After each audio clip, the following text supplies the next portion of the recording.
comic that I'm going to be analyzing is the comic Beasts of Burden, Animal Rights. Beasts of Burden, Animal Rights was written by Evan Dorkin and illustrated by Jill Thompson. Beasts of Burden is a comic series that was published originally as short story comics before being gathered into larger collected editions, such as Beasts of Burden, Animal Rights. There are 8 chapters in this anthology, each following its own plot while still connecting back to the overarching world of the series. The 8 stories of this anthology are Stray, The Unfamiliar, Let Sleeping Dogs Lie, A Dog and His Boy, The Gathering Storm, Lost, Something Whiskered This Way Comes, and Grave Happenings.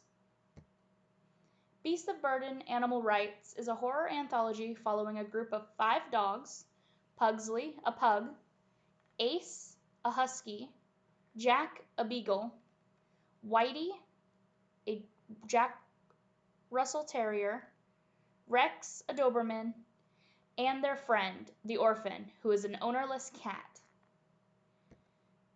This graphic novel aims to investigate paranormal happenings through the eyes of these beloved pets around their neighborhood, and offers the audience a glimpse of how animals might interpret and respond to such supernatural occurrences. Dorkin and Thompson's use of specific color palettes throughout the graphic novel serve to focus the mood and attention in each segment. The watercolor style of the art within this graphic novel creates a dreamlike quality that adds to the supernatural element and mystique of the story. The blurriness of the art style, with colors melting and blending into each other, works to trick the audience's eye at moments to create tension and increase anticipation. The graphic novel tends to have limited, muted color palettes that serve well to play into the terror and fear of the horror genre, as well as setting the somber and dark mood. There are a few pops of color of red that draw the eye of the audience amid the darker colors, and which emphasize the danger in panels, such as blood and gore, among other dangerous effects. There are instances where the graphic novel turns on this expectation, however, and implements brighter, less muted colors for a section. These bright color palettes are meant to highlight the supposed safety of daytime, and to show the audience that these moments are intended to be more hopeful and comedic, in contrast to the otherwise somber tone of the rest of the graphic novel.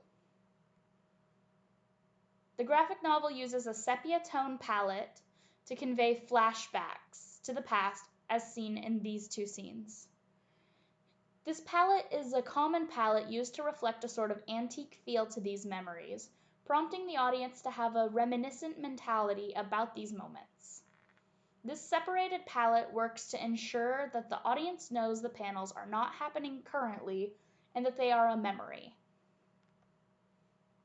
The crisp white gutters of the graphic novel ensure that the focus of the audience is entirely on the moments portrayed within the comic frames, even in instances where one panel may overlap another. The choice of bright white gutters serves to emphasize the colors in each panel without detracting from the art or mood of the panel.